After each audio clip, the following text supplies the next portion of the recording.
night time. Yeah, don't run too much. Let's wait, man. Do I want double champ status? Absolutely. But I'm willing to earn that. If there's contenders that make sense, I don't want to fight contenders that doesn't make sense. You know, fighting Israel Adesanya makes sense. Fighting guys that deserve the title shots makes sense. But I don't want to just fight somebody because I don't want to be Israel Adesanya that fought Sean Strickland. Yeah, Strickland won that fight, but they should have never fought, in my opinion.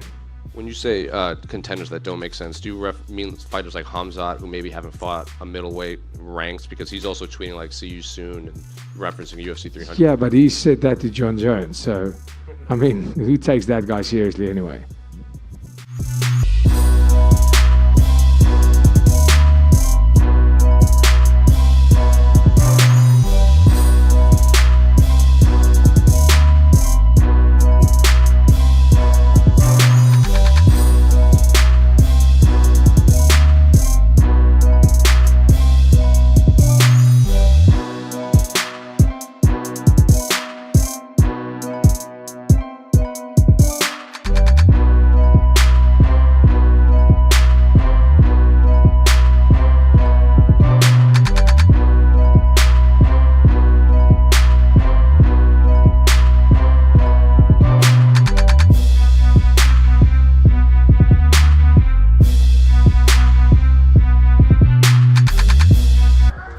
Drickus is throwing everything. Strickland is touching. He can't find his jab as easy as he was before in the early rounds because Drickus was fully offensive then. Who knows? I said Drickus probably, oh my man. I said Drickus probably want that. Let's go, my brie. Let's go, my brie. Yeah! What a rain, man.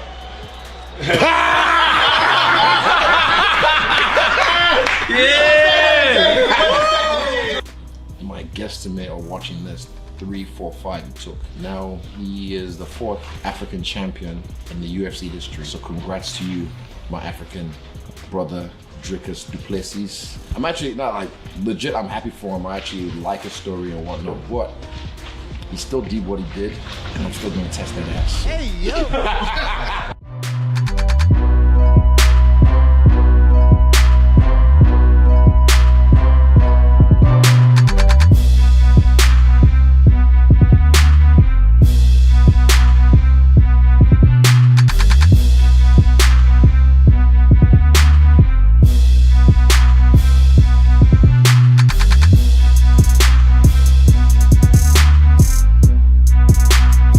Giving details on the carjacking incident, Merab said, "Your house should be a safe place. I didn't lock my car door last night and some losers were checking car doors in my neighborhood. They stole my wallet and they came back to try and steal the car, but my neighbor yelled to them and they ran like pussies. If you recognize anybody in these picture or video, let me know. I will go to their house and take care of business."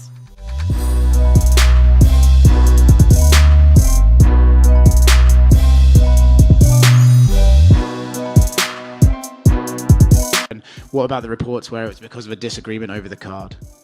Total bullshit. That's a straight out f***ing lie.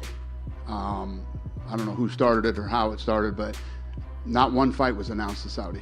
Not one fight was announced to him. I called and asked to push the card back. Yeah, because we had a couple of guys that we want on the card, and they weren't ready.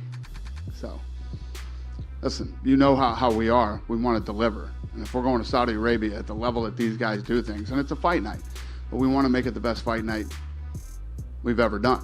So anybody who came out and said it was because the card wasn't good is a liar.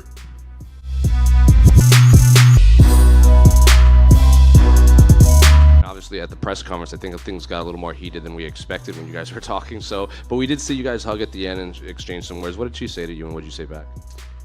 We just said thank you. You know, it's always an honor.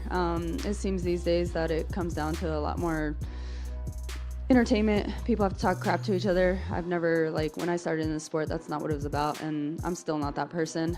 It did get a little heated at the press conference, but, you know, she just came up and we thanked each other for sharing the octagon. It's always an honor. You know, you have two people going out there and putting everything that we have on the line.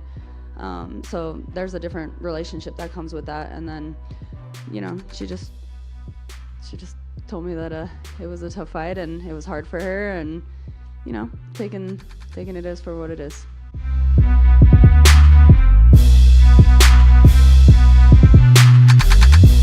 I had it 2-2 going into the last round, and I thought Strickland won the last round. I had it even going to the fifth round. I'm like, this is the round, see who wants it. And the both started to turn it up a little bit. It's just one of those tight fights. But I'm also one of these guys, I believe you have to take it from the champion. Just so for the record, is there some people that think I lost the fight? Dana said it? Well, bullshit. I thought I did enough to win the fight. It was definitely a close fight. I definitely gave him the first round, and I made the necessary adjustments to, you know, in the fifth round, I didn't give him the round. I thought at the end, I don't know how they scored it, to be honest. Listen, it was a close fight. I'm not going to lie. It was one of those fights where there wasn't even time to really think of what is happening. But I do believe with the takedowns that I got, it was very back and forth with the striking, one for him, one for me, and I tried to stay ahead with the takedowns. By round 4 and 5, he did a good job of defending those, but obviously my takedowns got a bit sloppy, and he started, you know, reading them. But those takedowns weren't really for getting a takedown; they were more to disrupt his game plan. But at the end of the day, I went toe-to-toe with the, well, self-proclaimed, and some people think, best boxer in the UFC.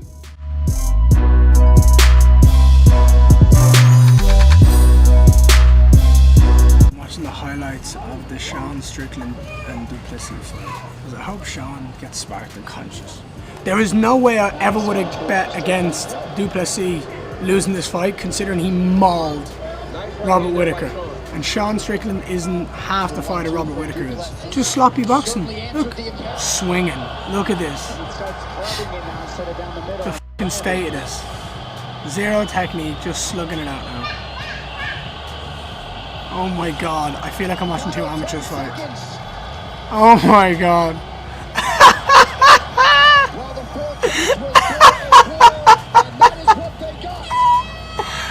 Oh my dear Jesus Christ. If I ever have a fight like that, please tell me to retire. Yeah. There you go. Thank you, Sean Strickland. Now that fight's even more available, Curtis. There you go. Thank you, Sean Strickland. Now that fight's even more available, Curtis. Low IQ, jackrabbit, fucking wannabe, big time, small time, talking, bothersome, irritating bunch of motherfuckers I have ever had to endure.